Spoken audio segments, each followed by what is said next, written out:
السلام علیکم، کیا حال ہے؟ ہوپ ٹھیک ہوں گے، خیر سے ہوں گے، خوش ہوں گے۔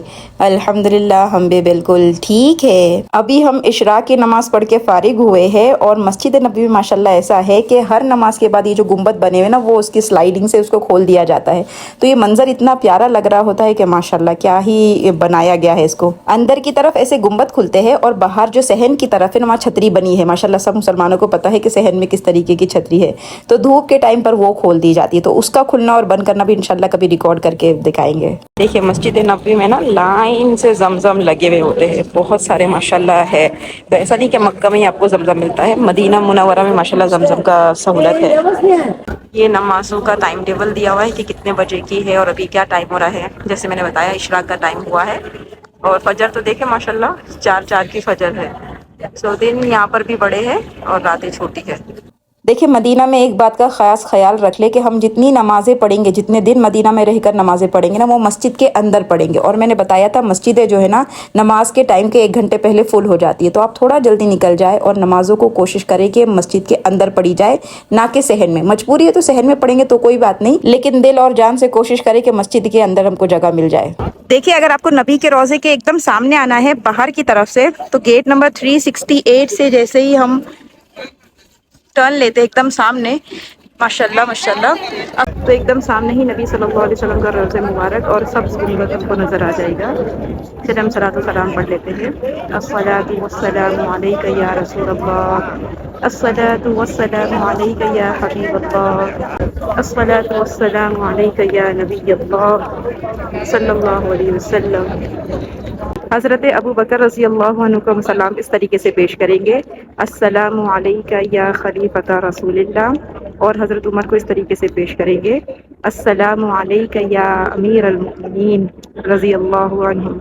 تو جو مستورات اندر نہیں جا سکتی، جو ایام میں چل رہی ہو، مسجد کے اندر نہیں داخل ہو سکتی، وہ اس جگہ پر کھڑے ہو کر بھی صلاۃ و سلام پڑھ سکتی ہے، بالکل ایسا ہی ثواب ملے گا جیسے اندر سے ملتا ہے۔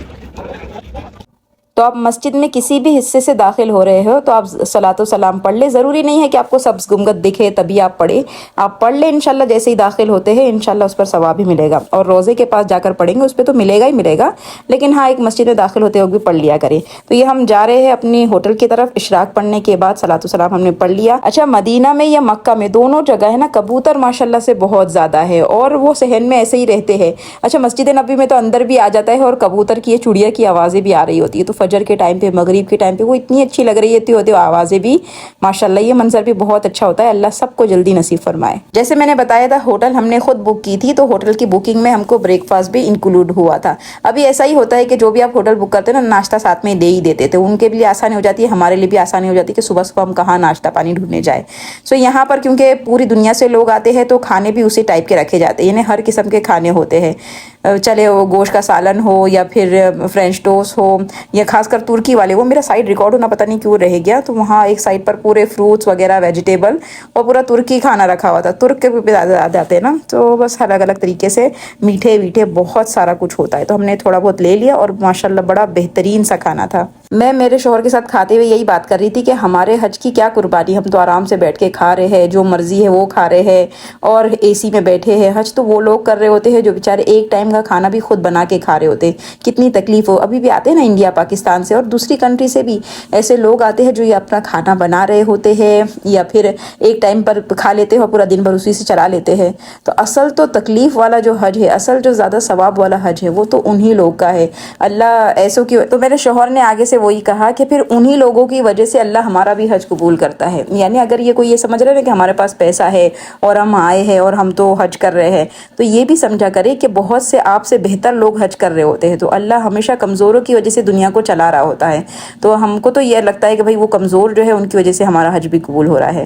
یہ دیکھیں چلے ہم کو جو ملا تھا نا روم، میں نے کہا تھا شیئرنگ میں روم ہوگا، تو یہ 5 بیڈ والی شیئرنگ، حالانکہ بات 4 کی ہوئی تھی لیکن یہ 5 بیڈ رکھے ہوئے ہیں،